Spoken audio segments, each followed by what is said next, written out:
We're beginning a new quarter today, and it's entitled God's Promises. And our lesson today is entitled God Promises to Hear and Forgive, from 2 Chronicles 7, 1 through 22. Now, the background to the lesson is this. The time period of the lesson is not when the book was written. The time period is during the reign of King Solomon. And when God declared Solomon's temple as home, the honor came, of course, with obligations and promises. Now, I'm going to read our verse this morning from the scriptures.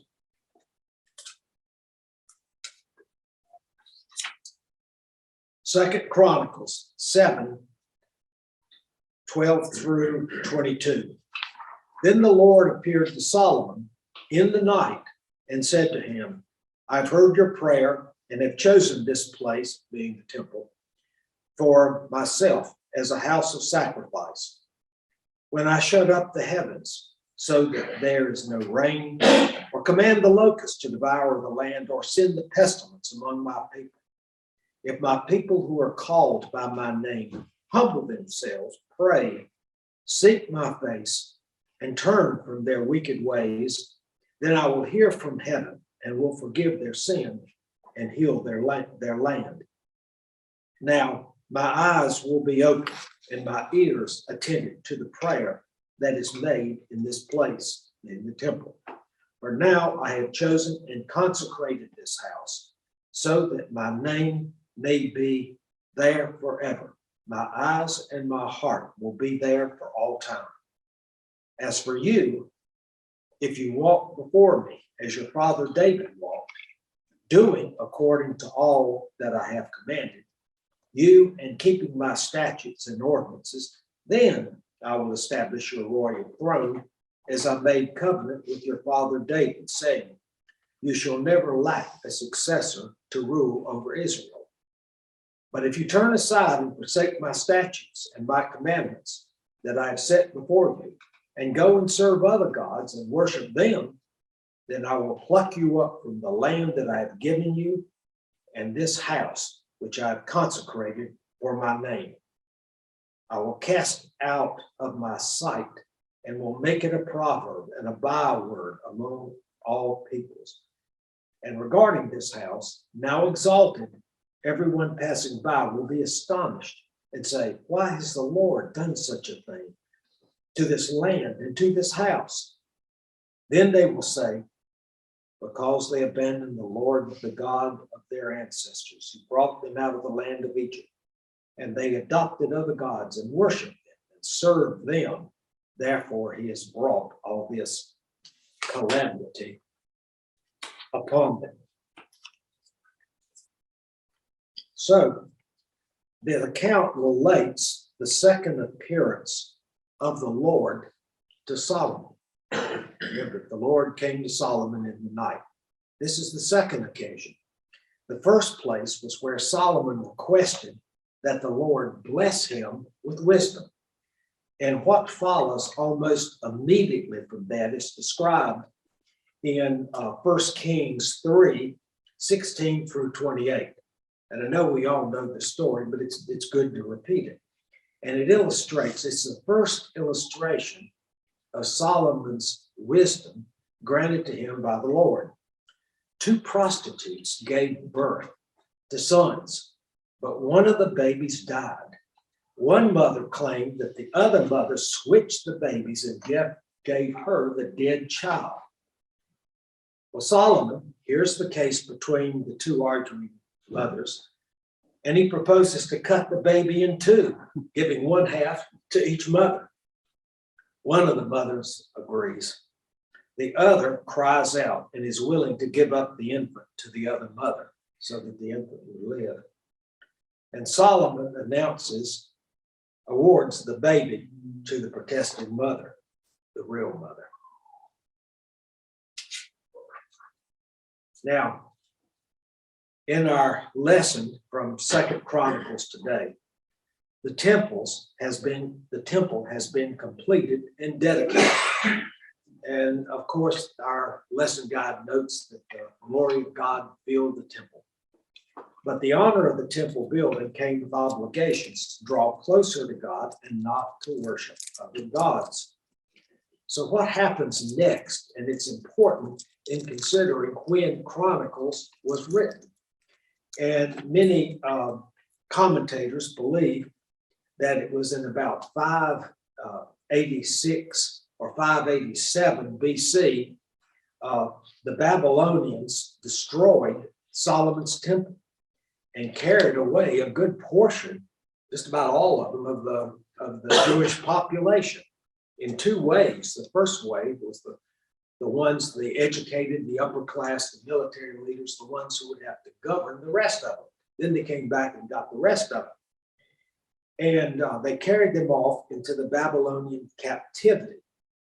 And our lesson guide notes that First and Second Chronicles may have been written after the cataclysmic event of the destruction of the temple. And the Hebrew writer or writers of the Chronicles tries to make sense of the fact of how the temple, the sacred house of the Lord, was destroyed. Why would he allow that? And the writers conclude that the destruction was because of their own sinfulness, of their turning away from the one true God. Now, since another point in the Chronicles account is, since the line of King David's successors had come to an end after the death of Zedekiah due to Israel's unfaithfulness, the covenant with the Lord, holding ground in the land, holding, a succession of who would lead to a Messiah. It lays the foundation for a Messiah who would come and lead the people to righteousness. And of course, the way it was interpreted was almost whether it's a Messiah of peace or a Messiah who could bring military victories. And we as Christians believe that Jesus Christ is the Messiah who was called for. Now, it's more difficult when we look at the lesson in Chronicles and try to apply it to today. What does the lesson say to us today, studying Chronicles? We don't have a temple on Temple Mount. We don't have a place where God resides only there and nowhere else. And so how do we interpret the lesson so that it means something to today? And there's a lot of themes, and our lesson guide really picks them up. And the first thing that we learn is we must have faith in God. In other words, we don't separate ourselves from God. Sin separates us from God, not obeying His statutes. We believe that God hears our every prayer. And the book asks this rhetorical question: do we worship other gods? Well, what would be some of the possible gods we worship? And what links? Wealth, money, El Dinero Wobbler, money. Do we chase it? To what lengths will we go to get what we want? And it's not only wealth, it's other things as well. Status, any number of things. Success, they call the bitch goddess success. What are some of the other things that we worship? Power. What? Power. Power. The need for power, of ruling it over somebody. You could fill in the blank for just about anything that separates us from God. Now, secondly, as Christians, we believe that God is with us every moment of our lives. He surrounds us, and His love just isn't present in a temple. You know what I mean? But that's another question, with the lesson. What's the significance of the church building? Is it where God resides only? Or does he surround us completely? Well, what's the function there? And what does a church building mean for us? Think about it. It's a place where we share our faith with others. And it's a place where a church, we're raised from childhood.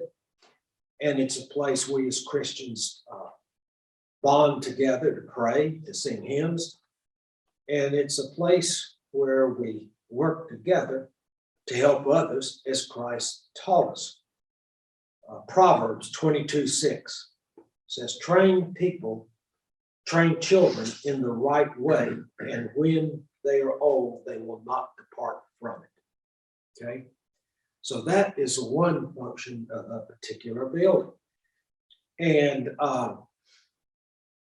it does so many different things for us. It's not only the gathering place. I remember, I don't know why I thought of this, Dan. I remember now when Lewis Hall was being built, there was a crisis, in steel, it all of a sudden went sky high. But Dan was jubilant because he had seen it ahead of time, had the steel, as he put it, on the ground. Steel was already, the beams were already on the ground to build the building. And we didn't have to pay the exorbitant prices, that was a great moment.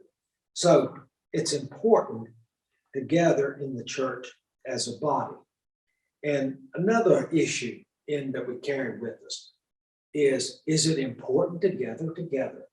We each individually pray to God. God surrounds us. We don't have any intermediaries to go to. We go directly to God. He surrounds us with his love always, knows what we're thinking, what we're doing every moment of our lives. There's a verse from Hebrews 10, chapter 10, verse 25. Don't forsake the assembly. Okay? Don't forsake the assembly. What's the significance of that? Only that you better go to church? Is that all there is? Or is it that's the way it's used a lot? But mainly, what's the importance of gathering together? Christians, when Paul wrote Hebrews, Paul is the actual writer of Hebrews, not one of his disciples. The Christians had faced terrible challenges, the persecutions. The one thing I'll never forget is reading the Roman historian Suetonius. He was writing towards the end of the first century. And he had a senatorial background. You know what I mean? I don't know whether he served in the Senate, but the Roman Senate, but he might have. And he wrote about how crazy Nero was, to what lengths the persecution took. And Domitian was another one that persecuted Christians. Nero put stakes in the ground, a series of stakes, and he would tie the Christians to them, one to a stake, and soak them with fuel oil, and then at night light them so that they would burn to death. And what kind of terror would that inspire? Fear. And to the early Christians. Now, Randy Lassiter likes to kid me that I can't get through a lesson without, mentioning a film. So I'm going to mention it. I wasn't going to bring it in, but since he said that, I think I will. How many people have seen Quo Vadis? The movie. It's from the 1950s. This is before computer generated special effects. They had to actually stage it. And there's a scene in the arena where the Christians are huddled together and the lions are released. It's terrifying, even looking at it today. So we can only guess at some of the other awful things that the Christians had gone through in that period. Suetonius said that Nero, in order to hide his own weaknesses, were blaming the Christianos, or the Christians, for what was happening wrong in society. It was their fault. So what I think the lesson teaches us is we've got to achieve a kind of closeness of spirit that the early Christian communities really must have felt during the particular times, terrible times.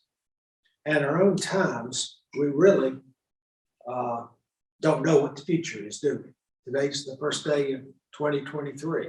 We have no earthly idea whether the Russians will prevail in the Ukraine, whether they'll give up, whether the Chinese will hatch a new strand of COVID that'll get us all, whether the crazy nut in North Korea will provoke a nuclear war. Any number of terrible things. What Putin's going to do when he feels like he may lose. I mean, how about the economy? Paying a little less than $3 for a can of soup, even at Walmart. What's going to happen? Is our currency nothing but printed paper? Is that what it comes down to? It's like going to be like Germany in the 1920s when you had to carry all the currency in a wheelbarrow to buy a loaf of bread. It's going to get that way. How about the people who worked all their lives and put their money by for retirement, only to find it's virtually worthless because it will not buy what it once did? There's a lot of things that could happen during the new year. And one commentator said this, that the new year is like an uncharted ocean, and that we don't know what winds we'll encounter, what waves, what terrifying difficulties that we're going to face. But the one thing we can't do is just to drift aimlessly, you know. We need, and this is figuratively, to chart some course. Now, our mission statement states it's a directional objective, but it brought it up, most important. Directional objective is not enough for specific items on how you achieve it. What are you going to do it? We ought to have firm objectives and then try to achieve it. We need to chart our course through uncertain waters. And we come together, you know, in this house of the Lord. And we must have faith in Christ. We know that. And we must share our faith with others. That's another lesson, you know, that we carry away from Chronicles. Shared faith is strengthened faith for ourselves and the others we share our faith with. Thank you, Vic. Thank you, Vic. Honey, honeys. Leave the $1 million later. If it were real, it'd quickly disappear. The Warriors ass. You know, Vic, we've been blessed in this church with great leaders. Gosh. And visionary people. Yes, yes. I was thinking when you said something to Dan a minute ago, when at Lewis Hall, Yeah. it was the Dave Dan White Dyke, or Dick Van Dyke, it was a playoff. What was it, Dan? It's just 3Ds. Dan Van Dyke. Dan, It's like, it was Dave Dave Dyke. Dan Dyke. Yeah. The interesting thing about that little song, before we ever brought it to the congregation, we needed $6 million, and there was already $3 million that had been committed privately. Wow. Wow. Oh, that's great. Listen, I'll never forget, you know, the times when our class is kind of bonded together on a project. And I remember when we built the Habitat House, you know, we had to lift, you know, the beams of the wall into place. And so we all gathered side by side to push the wall up to put it into place. I'll never forget that. And another building project, Chris Bradshaw actually headed it up. There was a small country church, white clapboard wood, outside of China Grove. They needed a handicapped bathroom and a ramp. And Chris drew out the plans and, being able to convert a regular bathroom to, particularly in an old church, to handicapped accessible. First of all, the door has to be wide enough to get a wheelchair in. The wheelchair has to be able to turn completely 360 degrees around. Now, in order to do it, walls had to be taken out. So Chris had drawn up a blueprint of what we were to do. And it took us about 3 weekends, wasn't it, to be able to get the things made. And we would meet on Saturdays, and the women of the church would usually make us a meal or something, because we go the whole day. And so it was a wonderful project. And the thing was completed, and they had their 2 handicapped bathrooms, not just one, but they had to have 2 of them, and the ramp. And, it's a lovely little church on the outskirts. It's in a rural church, Well, Vic, you were talking about, Lewis Hall and building and the function of the church. And one thing that's been etched in my mind since the beginning of Lewis Hall, and it's built into the work there, the seeds of faith. And I think that says it all when we talk about the church and what we are all about. That this is a place to spread seeds of faith and for us to go out from here and to spread those seeds. We're not asked to be successful. We're asked to be sowers of the seed. Share the gospel. Yep. and that's the one thing that I hadn't thought really about, except for preparing the lesson, is what we really depend on. What faith, when it's shared, is with others. In other words, as a group, the faith that we each of us share come together. You see what I mean? It strengthens the faith. Sure. And not only for ourselves, but for other people as well. You're right. It's a seed to go out from this.